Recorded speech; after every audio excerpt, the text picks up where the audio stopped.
So I want to talk a little bit about some of the things I learned in this little journey of passing this account, something that might help you as well. But the one thing that is controllable is you can control whether or not. What is going on, traders? Pat here.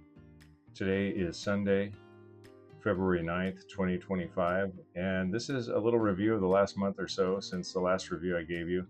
This is the eval account. I've been trading and posting my wins and losses on YouTube. Haven't posted my break-evens, but mainly posting my wins and losses. And I finally passed that account on Friday, February 7th. So pretty happy about that. Pretty happy to have shared that journey with you all. Thank you all for watching and for checking out my little shorts and just kind of following along on my journey. I really appreciate you all. But this is it. This is my equity curve. It wasn't like a nice straight up equity curve.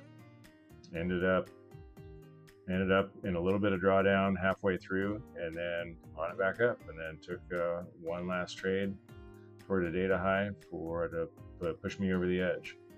So pretty happy about that. Here's my little certificate. February 8th, 2025, 50K Trade Evade account. You now have a PA account with Apex, and pretty happy about that. So what I'm looking forward to doing then is trading this account and trying to work toward a payout. And my commitment then is to film all my trades on there and put them up on YouTube and see if I can get a payout. I'm just going to go for low-hanging fruit on this one. I'm going to try and hit the $2,600 safety net on the Apex account, and then try and take a $500 payout on it. So that's my next goal.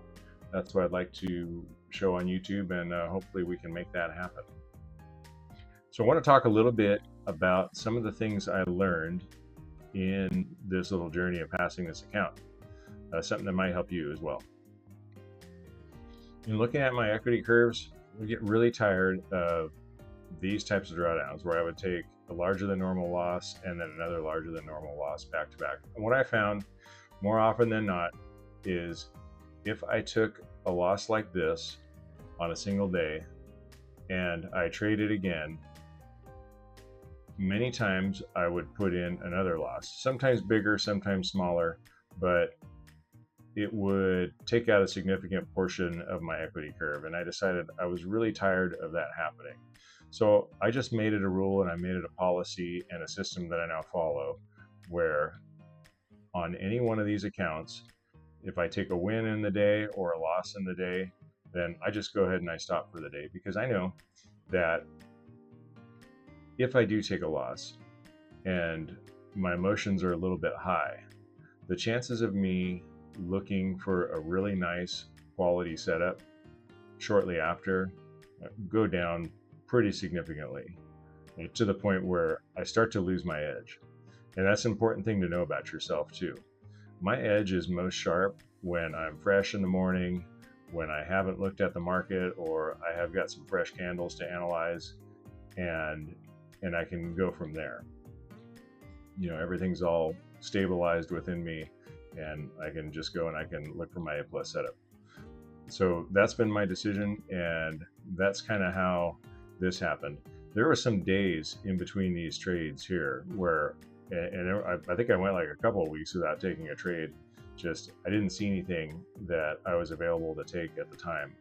So putting space in there, just really being patient, really being picky about the trades I'm going to take, and again, not making it so that I take two losers in a day. So that would be my advice, is to put some systems in place and for yourself, to where when you're growing this equity curve nicely and you clearly have a skill, to sort of weed out those parts that erode your edge, like trading after a loss. For me personally, that erodes my edge, so I just stopped doing it. In fact, one thing I've done now is that I trade multiple accounts now. So I have this account that I've been recording on YouTube, and I have another account that I keep private. And I found it so much more refreshing, whereas if I took a loss on the YouTube account, then I could switch accounts and give myself another another trade on that account. Like something changed within me psychologically. It was like a fresh start on the day. I didn't really worry about it. I would still need to put some time in between me and the loss. So like maybe I would trade either the next session if I could, or something like that. But that is where that really helped change my psychology. It really helped me out a lot. It really helped me to just look past the single loss in the day. Because when you just trade one account and you take that one single loss, it kind of sits with you for the whole day. And you're like, man, I wish I wouldn't have taken that trade. But sometimes those are good trades that you should be taking, and losses are inevitable. But the one thing that is controllable is you can control whether or not you take 2 losses in a day, and that's by simply just taking one execution in a day. You take one execution, 1 loss, you controlled yourself taking 1 loss. So yes, you can control that. You can't control 2 losses in 2 days, but you give yourself the best chance at that point. So anyway, thanks for watching. Like and subscribe if you haven't, and I am really looking forward to seeing what happens on this PA account and filming some of the trades on there, and hopefully we can get that low-hanging fruit objective. Thank you again, and I'll talk to you on the next one. Take care now.